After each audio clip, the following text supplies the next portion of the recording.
Woo! Hi guys. So I'm in my bed right now because I just came back from work and I did not feel like going all the way to my desk, even though it's right next to me, and setting up my lighting and my equipment and all that. So I'm just doing this for my phone. I am catching up on my VLOGMAS days. I know I'm behind. Your girl has been working all weekend. Like, it's Christmas season is in full swing right now. So, I'm sorry, y'all, that was a burp.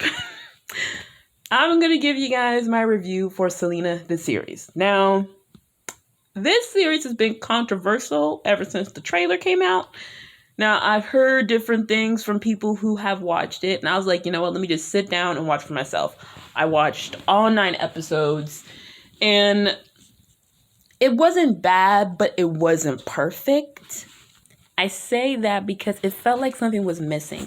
Now, granted, we've all seen the movie with J-Lo. The movie came out the year I was born, 2 years after Selena passed. I didn't watch it until 12 years later when it was on TBS, and I watched it from beginning to end, and I was like, oh my God. And that's when I found out Selena was a real person, and I was like, oh my goodness, I need to listen to her music. So I've been listening to her music and known of her since I was 12 years old.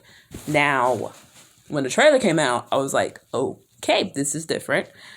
You know, because y'all know, I'm very, very picky when it comes to biopics, especially when it's series. So I'm like, okay, the family's involved. But then again, we also know about her father, Abraham, and how he basically cut Chris, her husband, out. And, I'm not going to spoil it. But the things I liked about the movie was that in part 1, we get to see Selena in the beginning. We see her and the family and all that they went through before they really hit it big. We saw her in the beginning years of her career and how the industry was not as easy as it is for women, especially minority women. And basically we get to see them come up and basically see how the family grew together. And, there's some things I didn't know. I didn't know Suzette was not the strongest musician and that she had to work her way up to basically get her skill level up. I also didn't know that AB messed around and got a fan pregnant. I did not know he had all these kids. I was like, damn, AB. Then also, full circle moment, not a spoiler, but the woman that played Selena's mom in the series played her best friend in the movie in a scene that was my favorite part when they're looking for that dress for the Grammys. Full circle. I love it. I love the fact that they brought her back. I just love it. But what I will say about Kristen Serrato, she did what she could with what she was given. And I say this because you can have good actors, but not the best script. And that's with a lot of different projects. I feel like the actors worked with the material they were given from the script, and they did their research on the people. And I feel like that was the only reference that they had. I've seen interviews where people said they didn't get to spend as much time with the family while they were filming, so I'm guessing that's why.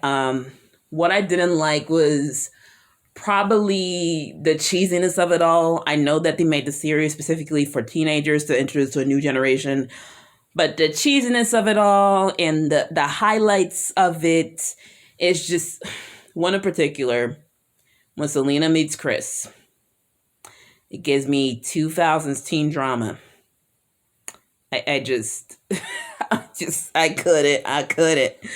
But basically that was that part, and the wigs. Now I know Selena had different hair in the 80s, but child, y'all could have made that more realistic. Come on. Like, oh my goodness. I said this about Tyler Perry's movie. I will say it with this biopic series. Y'all, Netflix, y'all got the money to get some good wigs, okay? But, so we started off with Abraham. The series started off with Abraham discovering Selena could sing. Now it's made clear that Abraham was living his dream for his daughter. And if you get that vibe, Abraham is kind of like the Mexican Joe Jackson. In my view, I'm trying to be very respectful because I'm Black and I'm not in the Hispanic community, so I'm staying in my lane. But from what I've heard, people see him as the Mexican Joe Jackson. So the series started off with Selena showing up that she could sing, and part 1 ends with the dad finding out about Selena and Chris, him kicking Chris out the band and forbidding Selena to see him ever again.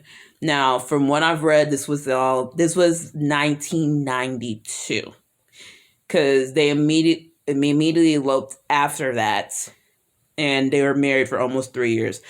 Y'all, I found out that she died 2 years before the anniversary, and 2 weeks before her birthday.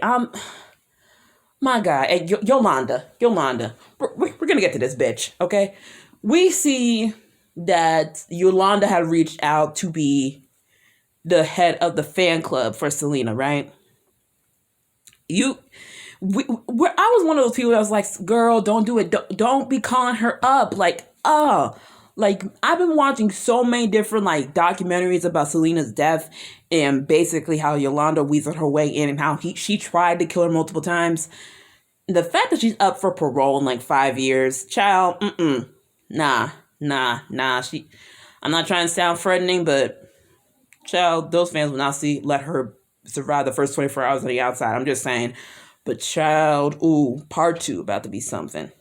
Part 2 is about to be something. I don't know when they're releasing it. Hopefully within the next couple of months. Hopefully maybe March or February, because we're all going to be inside.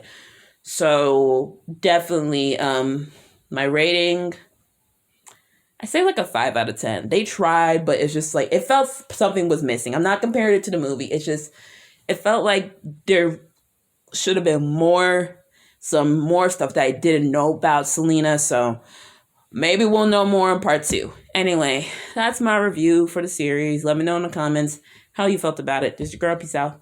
No love. Have a great day. Bye.